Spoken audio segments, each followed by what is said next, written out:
Hello students. तो आपका doubt है क्लास 11 में यह आर एस अग्रवाल के बुक का एक्सरसाइज 16 का पहला ही नंबर क्वेश्चन, जबकि यह जो प्रॉब्लम है बहुत इजी प्रॉब्लम है। इस तरह का प्रॉब्लम मैंने आपको बताया भी है। उम्मीद है कि आपको समझ में आ गया होगा, लेकिन फिर भी आपको डाउट है तो मैं यह बता रहा हूँ। क्योंकि sine C plus sine D को हम क्या लिख सकते हैं, याद ही होगा। Sine C plus sine D के लिए फॉर्मूला हम लिखते हैं 2 sine C plus D by 2, तो 2a plus 2b by 2 into cos 2a minus 2b by 2 लिखेंगे। अब फिर देखिए साइन 2c के लिए बस एक ही फॉर्मूला है हमारा, 2 sine c into cos c है। इसके अलावा तो कुछ और दूसरा है नहीं। अब यहाँ पर यदि हम 2 कॉमन ले लें तो यह 2 कट जाता है, साइन a प्लस b बचता है इसके साथ, और यहाँ पर जो है कॉस a माइनस b हमको मिलता है। अब minus 2 sine c into cos c लिख सकते हैं। अब जान ही रहे हैं कि a plus B plus C equal to कितना होता है 180 डिग्री।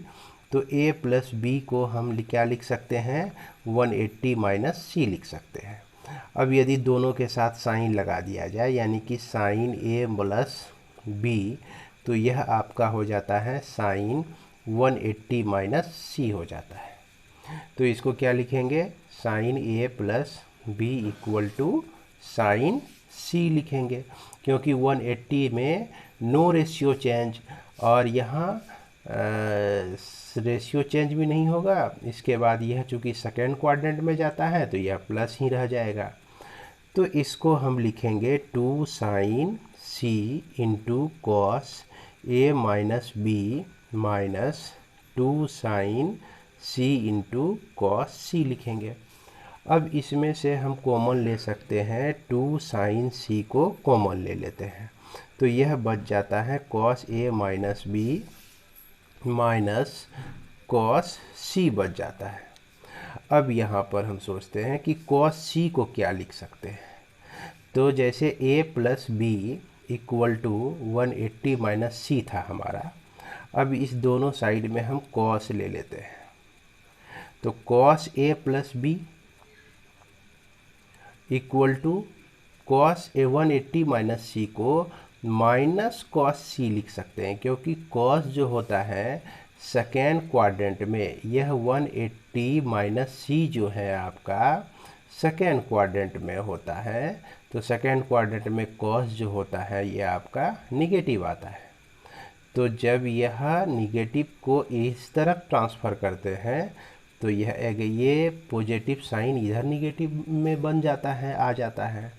अब इसके वैल्यू को यहाँ जब रखेंगे तो यहाँ पहले से हमारा निगेटिव है और यहाँ भी निगेटिव है, तो इस तरह से यह 2 sine C into cos A minus B plus cos A plus B हमको मिलता है। अब याद कीजिए फॉर्मूला कि cos A minus B cos A plus B को हम क्या लिख सकते हैं, तो cos A minus A plus B plus cos A minus B को हम डायरेक्ट चाहें तो क्या लिख सकते हैं 2 cos A into cos B लिख सकते हैं। आप देख सकते हैं यह जो है आपका कंपाउंड एंगल के जस्ट बाद का फॉर्मूला है। तो इसको अब क्या लिखेंगे 2 sine C into cos A यानी 2 cos A into cos B लिख देंगे इसको, और यह जो है आपका क्या हो जाएगा 4 cos A into cos B into sine C. यही हो गया प्रूव्ड आपका। उम्मीद है कि आपको समझ में आ गया होगा, और आपके डाउट को थोड़ा सा मैं लेट से रिप्लाई दे सका, इसके लिए सॉरी। मैं कोशिश करूँगा कि आपके डाउट को जितना जल्दी हो सके ख़त्म करूँ। धन्यवाद।